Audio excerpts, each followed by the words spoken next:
இயேசுவில் அன்புக்குரியவர்களே, பரிசாக கிடைத்தது பரிசாக கொடு என்ற உள்ளுணரை தூண்டும் அளவிற்கு இன்றைய வார்த்தை நம்மை சிந்திக்க அழைப்பு விடுக்கிறது. ஏனென்றால் தான் கடவுளோடு ஒன்றுபட்டிருந்து கடவுளை நம்பியிருந்த யோசேப்பு தனக்கு கிடைத்த அனைத்து வாய்ப்புகளையும் பரிசாக பெற்று பிறரும் அதை பெற்று மகிழ்ந்து வாழ வேண்டும் என்று தான் உழைத்திருக்கிறார். ஆகவே அழைக்கப்பட்டிருக்கிற நமக்கு கொடுக்கப்பட்டிருக்கிற கொடைகளை வைத்து நன்மைகளை செய்து எதையும் எதிர்பாராமல் வாழ வேண்டும் என்பதான ஆழமான அர்த்தங்களையே இறைவன் என்று நமக்கு கற்றுத்தர விரும்புகிறார்.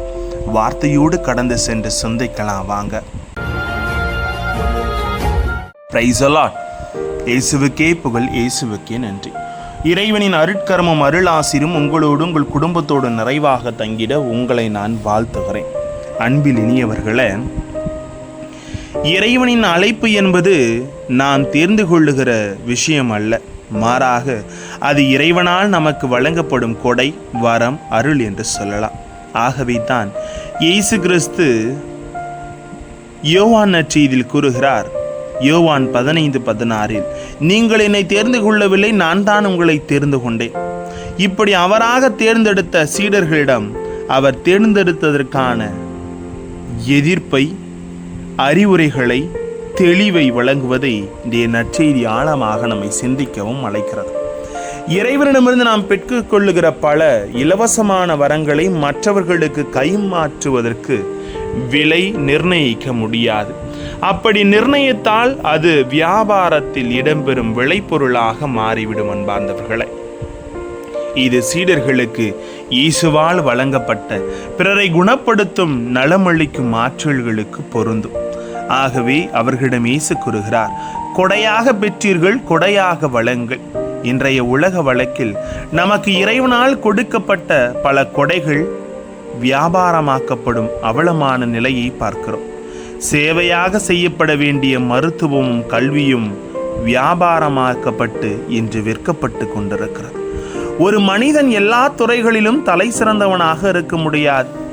மருத்துவத்தில் கலை தேர்ந்தவர் ஒருவர், கட்டுமான கலையில் கலை தேர்ந்தவர் பொறியாளர் இருக்க முடியாது. இசையில் கலை தேர்ந்தவர் ஒருவர் சிறந்த வழக்கறிஞராக இருக்க முடியாது. சிறந்த ஆசிரியராக இருக்கிற ஒருவர் ஆழமான அழகான சிற்பத்தை வடிவமைக்க சிற்பியாக இருக்க முடியாது. சில விதிகளுக்குள் இருக்கலாம்.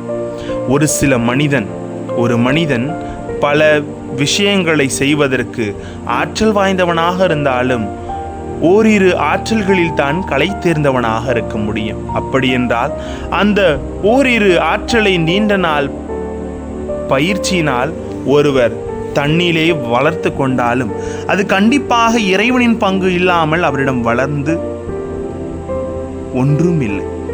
அதுவும் இறைவனின் இலவசமான கொடையாகவோ வரமாகவோ அருளாகவே கருதப்பட வேண்டும்.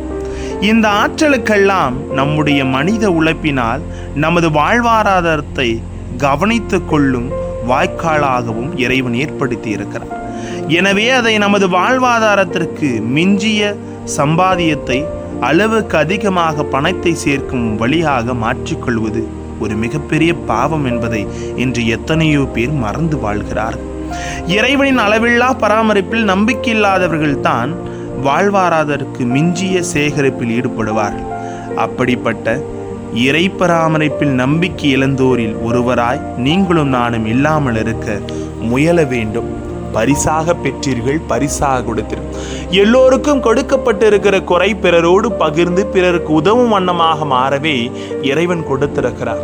அதுதான் சுயநலத்துக்காக எனக்கு அப்படின்ற அந்த நான் என்ற சுயநல வரையறை கலைந்துவிட்டு நாம் என்ற உணர்வோடு எல்லோருக்கும் உதவுகரமாக மாறுவோம். ஆசீர் நமக்கு.